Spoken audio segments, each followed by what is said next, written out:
그전에는 저랑 함께 국경 무주사를 하셨습니다. 말씀 부탁드립니다.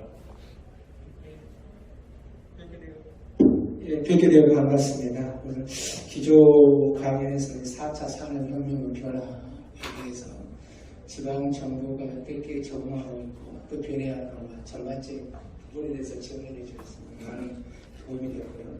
기조 강연 제목도 하나가 지방정부 도전 과제입니다. 그래서 저는 디지털 대혁명에 대응해서 지방자치 도전 과제 한 3가지 정도에 대해서 여러분과 함께 생각을 나눠보자 합니다. 지방자치에 대해서 하면 딱 3가지 관점을 가고 있는데 하나는 권한배분, 또 하나는 재정배분, 그 다음에 인구겠죠.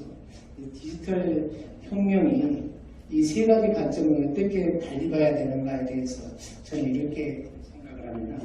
하나는 권한배분이죠. 우리 정재근 원장님 말씀하신 2020년에 30년 만에 자치법이 개정돼서 저는 아날로그 측면에서는 제도와 법 측면에서는 어느 정도 권한배분이 완성 단계에 이르렀다 저는 그렇게 봅니다. 그런데 한편으로 봐서는 디지털적으로 보면 저희들이 중앙의 정보화 과정, 그 다음 지방의 정보화 과정을 거치면서 지방의 데이터가 전부 중앙으로 모이는 그런 현상이 일어났습니다. 즉 아날로그 측면에서는 권한 배분이 분산이 되는데 디지털 측면에서는 권한 집중 현상이 새로 생기고 있다. 이런 이중적인 이율배반적인 현상이 있어서 이제 앞으로 디지털 혁명에 있어서는 데이터 분권도 한번 생각해 봐야 되지 않느냐 하는 그런 생각이 듭니다.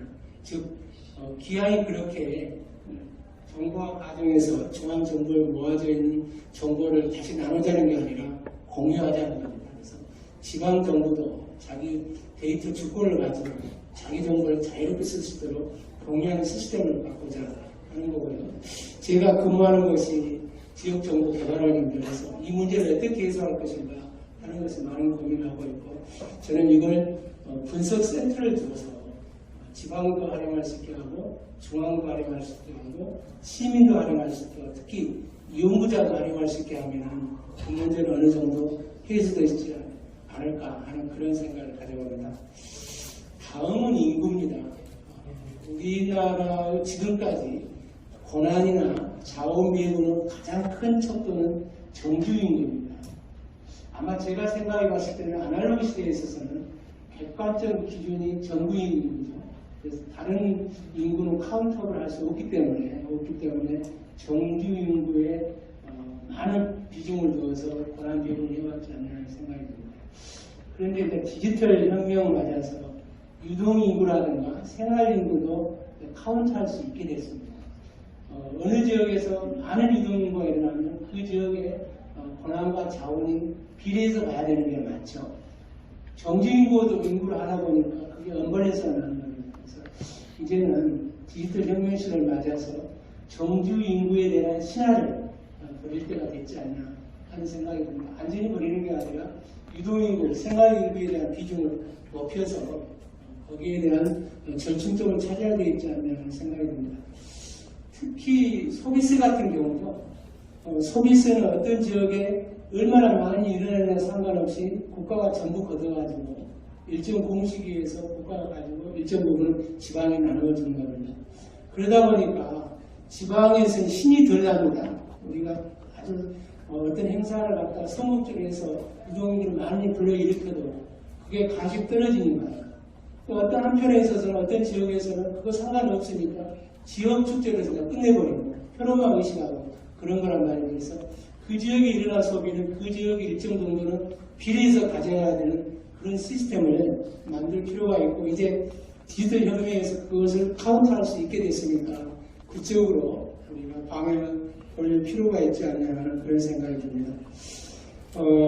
다음은 개발 측면입니다. 우리가 지금 가장 큰 과제 중 하나가 수도권과 비수도권의 불균형입니다.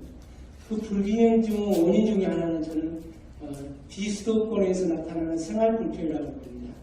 그 생활 불편을 지금까지 어떻게 했냐면 생활 SOC라고 해서 도로라든가 뭐 체육시설이라든가 문화시설이라든가 그런 식으로 아날로그 접근 방법을 했어요. 그런데 지금 인구 감소 시대입니다.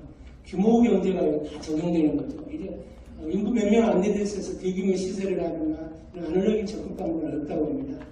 그에 대한 대체 방법으로서는 디지털 접근이 필요하다고 합니다. 디지털적인 시설을 많이 갖춰지면 규모 경제에 적용을 덜 받고 우리가 시설을 할 수가 있다는 거죠. 그래서 예를 들면 이런 거죠. 우리가 시골에서 버스를 기다린다. 읍내에서 버스를 기다린다. 너무나 기차 간격이 크죠. 2시간, 1시간입니다. 그래서 언제 올지도 모르고 어디에 있는지도 모르니까 굉장히 지루하고 그 자리에 계속 앉아 있어야 됩니다. 이걸 우리가 지하철에서 정각바로 지하철 오는 거 시간이 다 표시되지 않습니까? 이걸 버스도 시골 버스도 그렇게 표기해주면 생활불편이 그만큼 줄어들지 않을까 하는 생각이 듭니다. 도서도 마찬가지죠.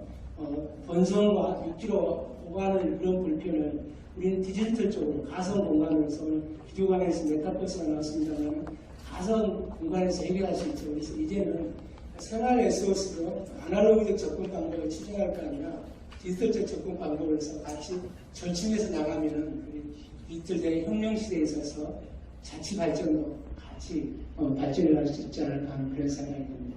감사합니다.